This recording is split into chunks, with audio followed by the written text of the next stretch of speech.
5-year-old, 5 going on 26, and then her and her mother are going to like that.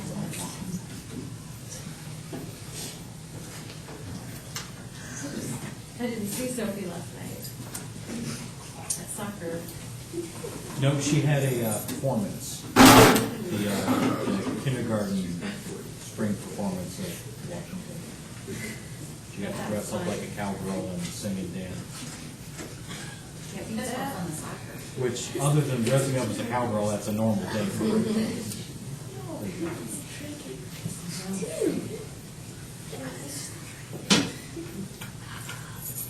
I'm not looking forward to the 9 a.m. games of the soccer. It's my least favorite part of kindergarten. Do they have 7 a.m. games still? No, it's and at least they're all in the same place. You don't have to travel anywhere with kindergarten. 9 o'clock every Sure seems Saturday to me morning. like they used to have some 7. Maybe that I don't know was about just. that. It feels like so.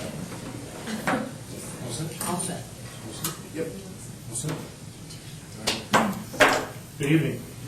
Welcome to the meeting of the Plymouth Community School Board for April 7th. Please join us in the pledge. I pledge allegiance to the flag of the United States of America and to the republic for which it stands, one nation, under God, indivisible, with liberty and justice for all. Thank you. Our first item is to accept or set the agenda for this evening. Any additions or corrections? There are not. Entertain a motion to accept the agenda. So moved. Second. Motion is second. Questions? All in favor, please indicate by saying aye. Aye. The agenda is set. Item 1.3, audience members, are there any folks here that would like to discuss any agenda item this evening? We'll have another opportunity later on. Thank you for your attendance. Section 2 is the consent agenda. Are there any items listed under the consent agenda that the board member would like to pull out to have considered separately? Seeing none, I'll entertain a motion regarding the consent agenda. So moved. Second. Motion is second to approve the consent agenda. Any discussion? Just comment on a couple of retirees, Sandy Garrison, Riverside, and Janice Curtis, Plymouth High School. Janice was one of my employees a long time ago, and I want to thank them, wish them all the best, and I'm sure they'll enjoy their retirement. Thanks, Larry. Any other comments? If not, we have motion and second. All in favor, please indicate by saying aye. Aye. Opposed? Consent agenda is approved. Section 3, our business transactions. Under 3.1, our focus on learning this evening comes from Riverside Intermediate. Yes, we have Jenny Hershey, principal at Riverside Intermediate, and we also have Michaela Wilson and Tallulah Galt that's going to share some things that are going on at Riverside. Come on up. I'll do a little preface here. This really is about a 5th grade project-based learning project. These girls are 6th graders. And our, probably one of my proudest moments was when our 5th grade PBL team wrote scripts last year about the American Revolution.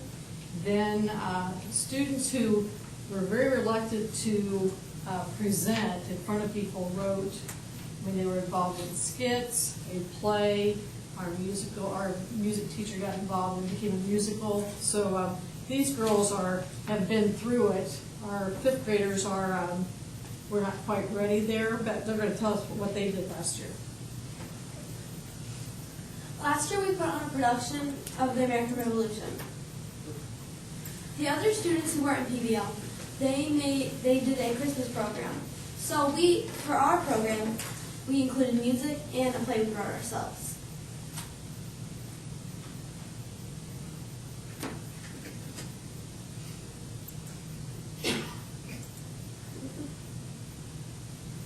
You can hit the arrow on the right.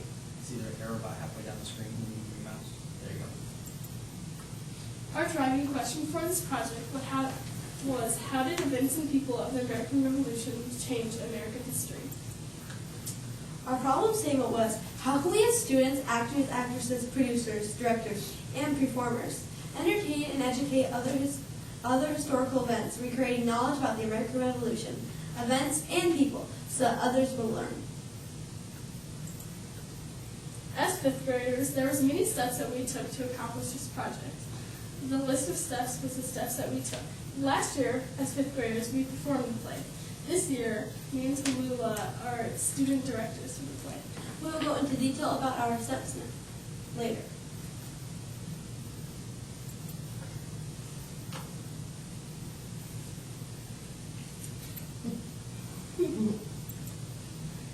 It's hard to drive a mouse on an angle, I'll give you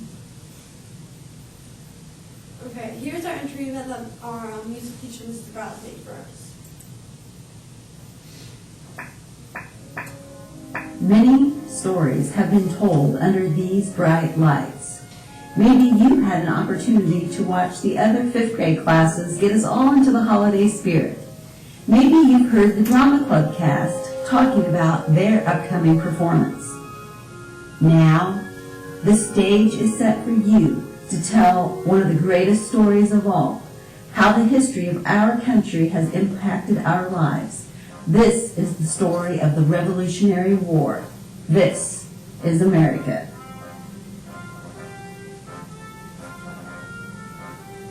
You will discover the conflicts and events leading up to this war. You will investigate the numerous battles that took place, both the victories as well as the defeats. You will learn about the many people who made decisions at that time that have influenced our history. For this project, you will write your own script about the battles and people of the Revolutionary War. You will decide on the set design and props to be used.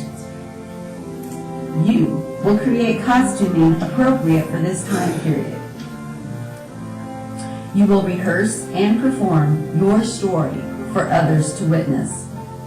In addition, you will learn about the music of this time period and incorporate it into your performance. It's time for you to bring history alive and tell one of the greatest stories of all, the story of the American Revolution. This is America.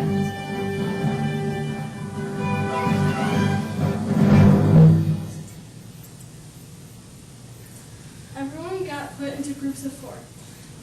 2 of the groups of 4 got assigned the same person and event. So each group of 4 got assigned a person and an event.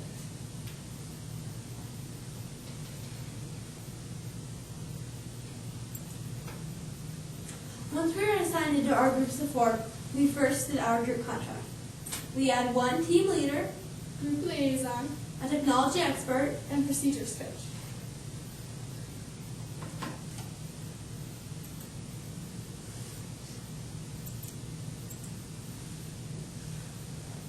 We were each assigned an important person and an important event that happened in the American Revolution.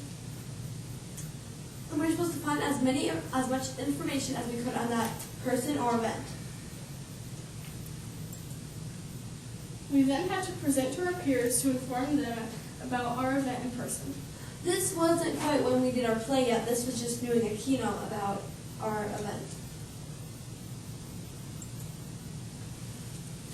We then created a timeline of all the important events during the American Revolution. We had to include the event and the date. This timeline didn't just include our own event, we did everyone's event.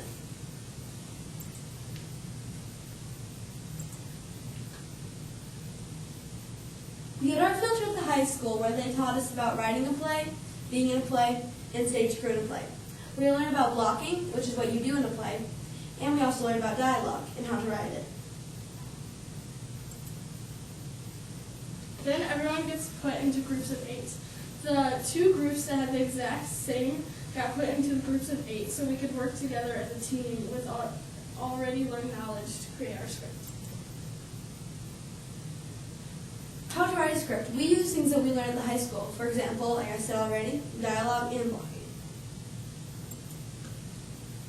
We then created a skit in our group. This is an example of my skit of the Battle of Bunker Hill. This is our script.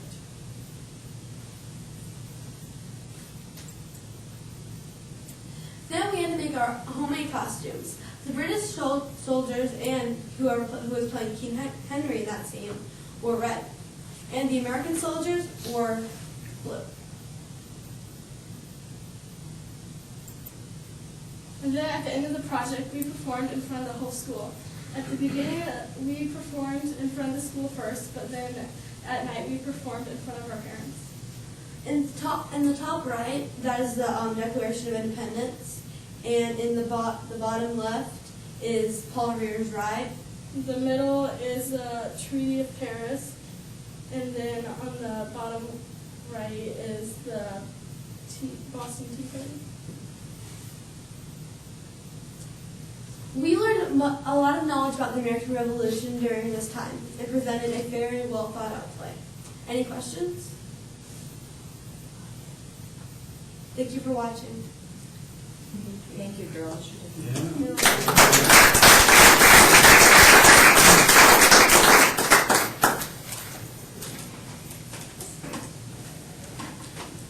We have the movie of the play if you want to watch. I'm sorry? It's an hour. Maybe we'll set up a special meeting for that. Okay. Thank you very much. Thank you. Thank you. You're welcome to stay. You're welcome to go on to other requirements. So thank you for coming out this evening.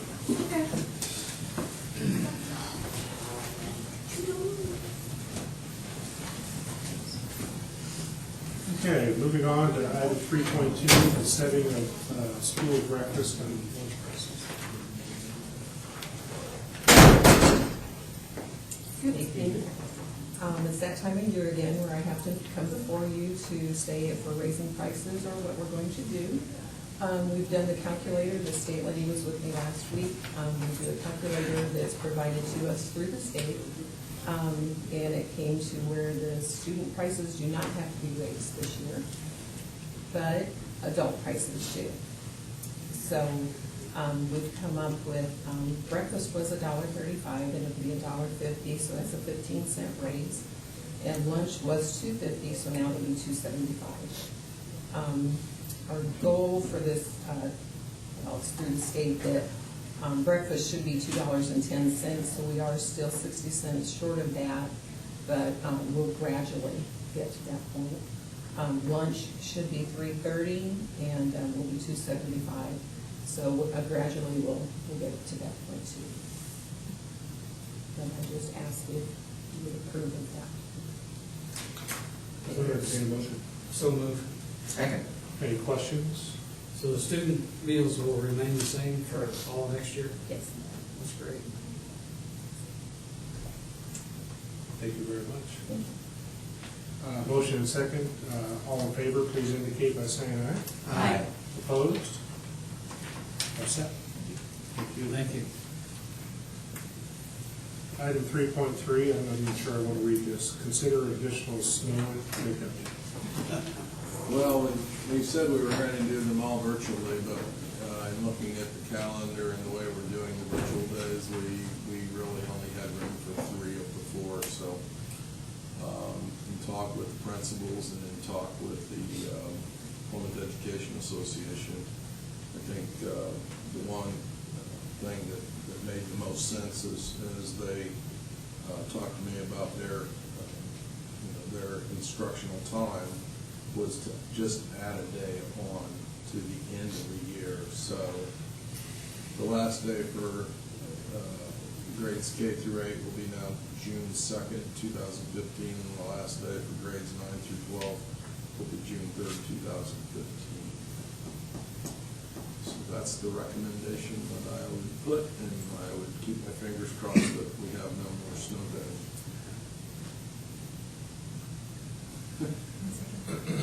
Although in 1953, it was a snow day when I was born on April the 7th. Tired of hearing that story.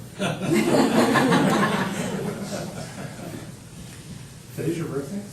Yeah. Nice how you snuck that, right? Yeah. Where's my present?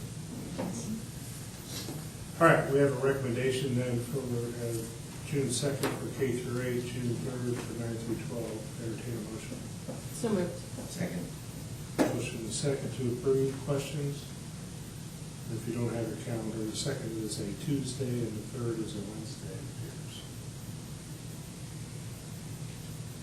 appears. Our virtual days are the Saturdays in May? No. We have One this weekend. this weekend, another one in April, and then one in May.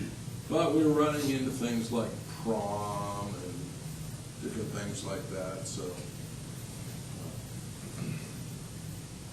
Next year, we'll be ready to do them the day they happen. Okay, we have a motion second. All in favor, please indicate by saying aye. Aye. Opposed? Motion carried. Item 3.4, consider permission to advertise sealed bids for used computers. Here you. Bruce.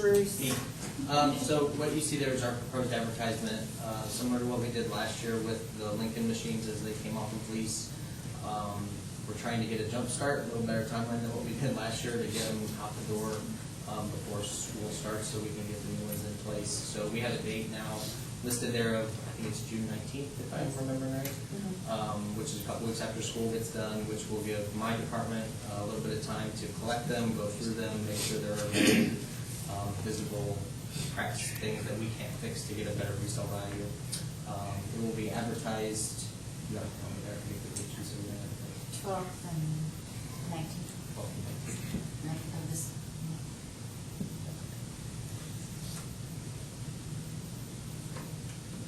Okay, you've heard the explanation. Entertain a motion. So moved. Second. A motion is second to provide permission to advertise for sealed bids on used computers. Any discussion?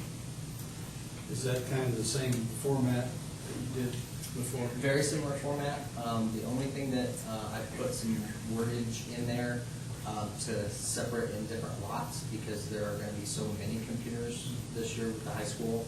The high school has 2 different models of MacBook Pros, and I think we can get a better price for some of the better spec out machines. So the intention is we'll have 2 lots of the high school machines of MacBook Pros.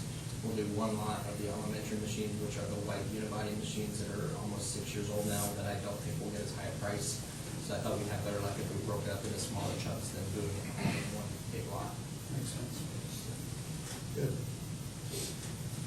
Thanks, Bruce. Yep. We have motion is second. All in favor, please indicate by saying aye. Aye. Motion carries. Good luck. Thanks. Item 3.5, the PSAT. Mr. Condon, Mr. Porteous, Mrs. Porteous. Good evening, everyone. So we're back again. Last month, I think we approached you with data from our SAT test, and this is about our PSAT test. So a little bit of general information before we get going. The PSAT is designed to be an 11th grade test. However, we have all sophomores participate in this for a few different reasons. Number one, the cost of the test is covered by the state, so it's free to our students. Number two, there is a continuous push down in students taking college readiness exams earlier and more often. So there is more value in the students taking the PSAT at the younger age versus what might have occurred years ago. And then also, it provides us with some data that allows us to do 2 things. One, compare against students from around the state and students from the nation. And simultaneously, it's kind of a predictive data for us in terms of where are students in 10th grade in terms of being college ready. Now, the PSAT test allows us to collect data in 4 areas. 3 content areas are reading, math, and writing, and then the 4th is college readiness. The first slide, which is projected for you, we're going to approach this much like we did, excuse my voice, the SAT data. We're going to go left to right on the first line within the body where it says PHS, And then we're going to go vertically in the column that's headed 2017. Keep in mind that significant change on the PSAT is 4 points plus or minus. 4 points or more plus or minus. So going horizontally, first of all, if you look at last year's sophomores compared to this year's, the average score in reading for last year's sophomore was a 41, at 41 points. The average score for this year's sophomores was a 40.3, down slightly, but not reflective of significant change, so we would say it's relatively status quo.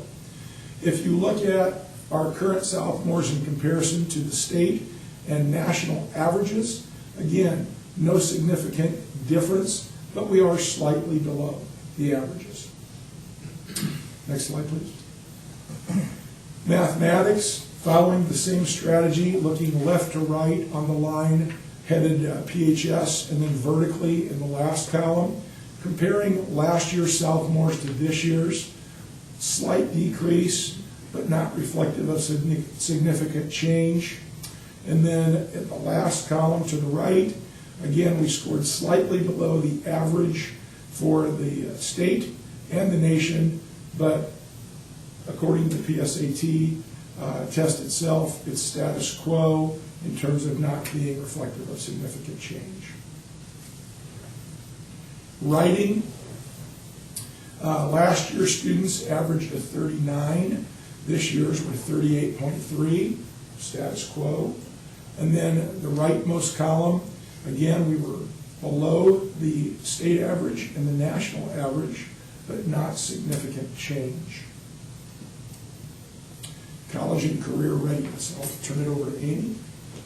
College and career readiness is a number that the College Board comes up with. We use that number when we talk about the ACT as well. They use the number for college and career readiness to show that students are on track to be able to succeed in their freshman year in college. In other words, that they'd be able to average at about a B average, succeed at about a B average, and that they would be prepared to move on to their sophomore year. What they do is they look at particular scores, and for 10th graders, they're going to be looking at a critical reading score of a 42, a math score of a 44, and a writing score of a 42 for a composite score of 133. So what you see here is a percentage of our students who met that benchmark of 133 composite on the PSAT. See that in 2016, these are sophomores, 32%, 32.7% met that benchmark, and with this year's sophomores, class of 2017, it was 30.7. Again, below the national average, but we didn't experience significant change either way. Questions? Why is there not an Indiana on the? You can provide me with that information first. Yeah, when we got the data back from PSAT, they didn't include a state average on that last one. Jim, you said that all of our students take this test. Is that common for all schools? I think it's more common. We did a study on that last year, Mr. Tyree, and we found that we weren't against the norm there. But most schools are doing that now since it's fully funded by the state. But would that be the case out of state? That I don't know. Jim, what goes into the career readiness aspect of it? So it's the students' results in the 3 tested areas, reading, writing, and math. And again, as Amy said, they're trying to reach a target score in each of those 3 areas. I think it was 42 in reading, 42 in writing, and 44 in mathematics. So those 3 added together give you your total cumulative target score. And this is predictive, okay? So approximately 31% of our sophomores are on pace right now to meet that predictive score. I guess, is that good? I mean, I don't know what criteria you look at as to 100%. Yeah. Well, obviously not every kid's gonna pursue the college avenue or whatever. Yeah, I mean, I'm never satisfied, or I haven't been satisfied with our PSAT results for the last several years. We're trying to get students to take it more seriously by communicating clearly to them the advantages of scoring well on this, what it can do for you, how it can be used. We'll continue to do that. We've done internal studies of our curriculum, what we're teaching, how we're teaching it. We've gone through a question-by-question analysis to see if there are trends annually, what types of questions, what categories our students are scoring well, are not scoring well, etc. You can see our scores are relatively the same versus last year, which, again, we're not thrilled with those scores. That's where we're at. Now, did the parents get a copy of that data? Yes. We return the scores to the students and review with them how to use them. The benefit of the PSAT to our students individually is that the scores that they get back come with a lot of preparatory materials. So instead of, like when I was in high school, the giant How to Study for the SAT book, now they can go online and I'll say, okay, Amy, here's where you didn't do well in the PSAT and here are the things you should look at as you get prepared. So it's really a much better preparation for taking the SAT. And wasn't this established as a junior test? It is a junior test. Yes. And we have sophomores taking it. We give it to all We give of it to our all sophomores. All of our sophomores. And a So- select group of our juniors retake. So when you're, I was put on the Senate subcommittee for the Core 40 diploma. And one of the questions that we asked, because this was, the Indiana scores were actually brought to that. It seemed like we weren't doing very well, but a couple of things that were brought out is that in Indiana, we've got sophomores taking it, where in the nation, it's juniors taking that test. And secondly, the company that makes the PSAT doesn't align that with any state curriculum. So there are things that are covered in this that a lot of our sophomores haven't gotten to yet in high school, especially in the mathematics area. And that's what we find when we do our data analysis. So, And it's also given in October, so they're young sophomores. right, they're absolutely very young sophomores instead of young juniors. Trying to look at the state's trying to look at how they can make this test work with to make our curriculum align more with what this test is doing, because it's becoming more and more important. So it's a huge matter of alignment with standards and tests that are being taken, and I think a lot of it will have to do with what they finally choose as the replacement dry step. Yeah. And to piggyback on what Mr. Tyree is saying, the SAT and the PSAT are going to go through major overhauls for next year. But that's a story in and of itself. When we get to these composite scores, if that's the right terminology, is there data provided that if you don't, what did that add up to, 130 something? 133%. Can you tell if it's reading, writing, or math that is an issue in terms of achieving that? Or is For the it- individual? Yeah. You're asking, Reports. yes, we have individual reports. We also have individual question analysis. So we can say, 16% of our sophomores answered this question wrong. And so we can go through and see what is it that they didn't understand. I'm not sure I understood the question, but were you asking whether it was one of the areas that was holding us back? Yeah. Reading, writing, or? Yeah. No. I would say that One area if you look at the is not data, able to- One area- we one did area- worse on writing than the other two holistically. But, I'm not thrilled with our scores on any of the three.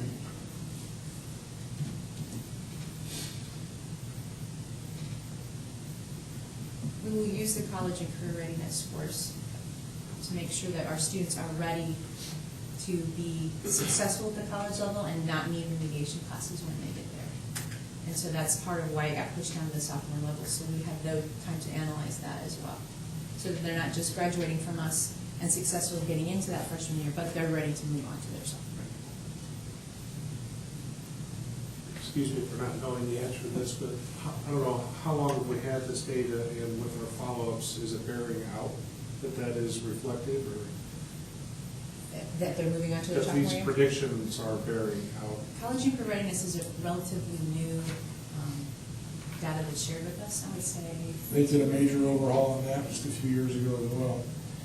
You know, I would say that as a group, if you look at our historical data, when you compare our PSAT results to our SAT results to our college entry results and remediation, our teachers and our kids do a remarkable job from when they start high school to their midpoint, their end point, and when they go on to school. There's a lot of growth there, a lot of development, a lot of maturity, number of reasons. But we usually see a pretty good kick as they get older. And to answer your question as well, we are in the process of changing our follow-up study that we did every year to include that data. That good, Yeah. good for you for finishing your freshman year. And Sure. did you go on? So we'll add that in for next year. Good report. Anything else? Thank you, folks. Thank you. Thank you.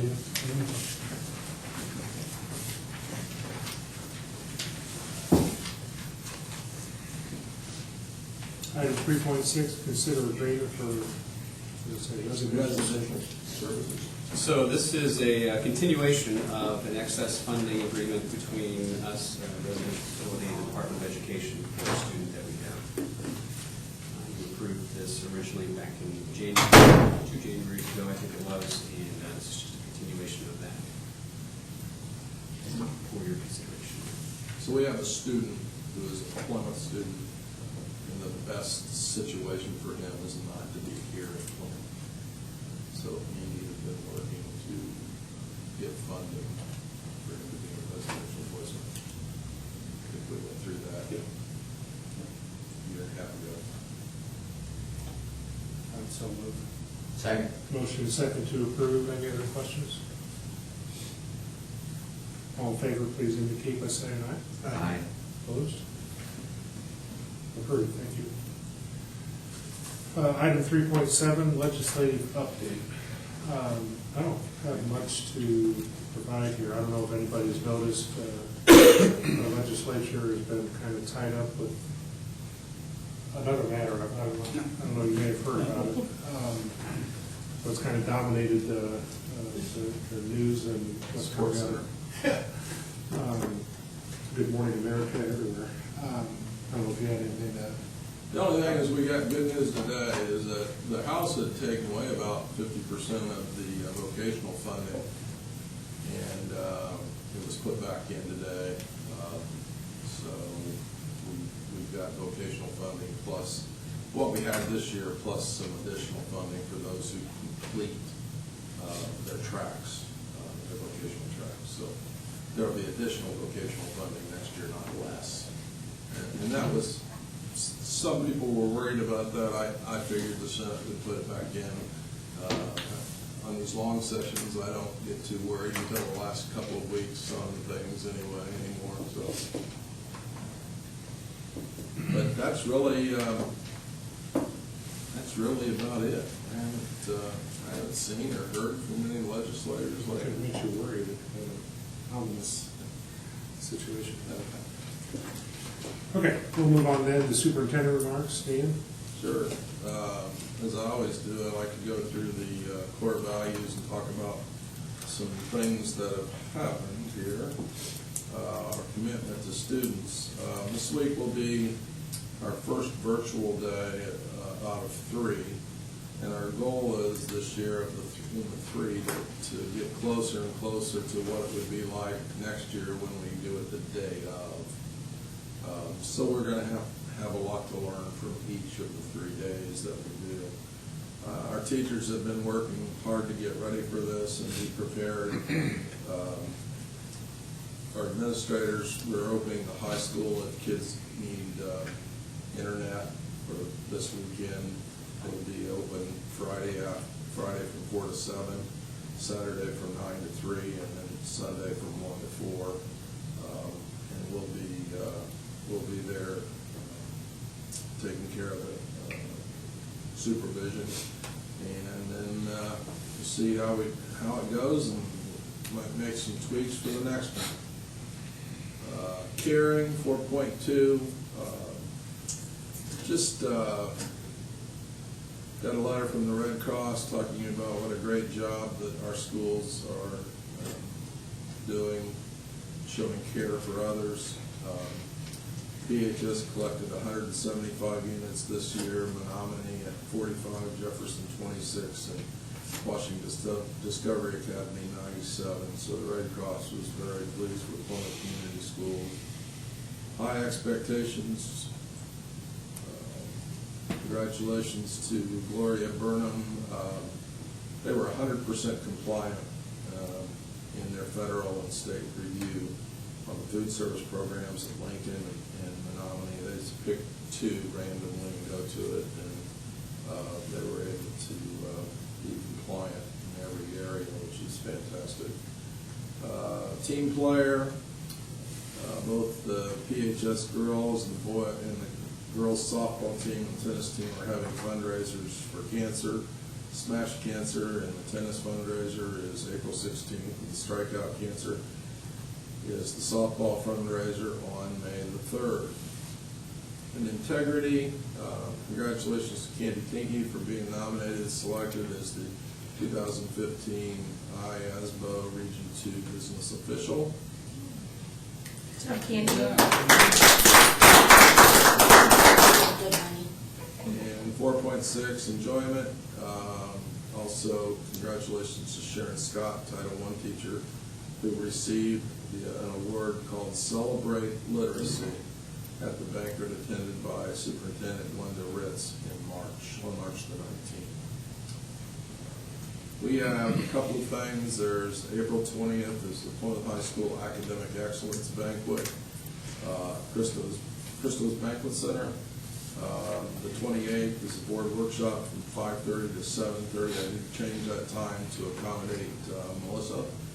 And then the next board meeting is May 5th, 2015, in this room at 7 o'clock. And that is all I have. Any questions for Dan? Thank you, Dan. Any, item 5.1, any comments or agenda items from the audience? Yes, ma'am. Can I ask about the virtual days? Like, do you not have to get permission every year not to do virtual days We have to get permission to do virtual days each year. each year? So you're then assuming, Yeah, we did it this year, assuming that we would do one, and we decided to go ahead and do three after we got so many.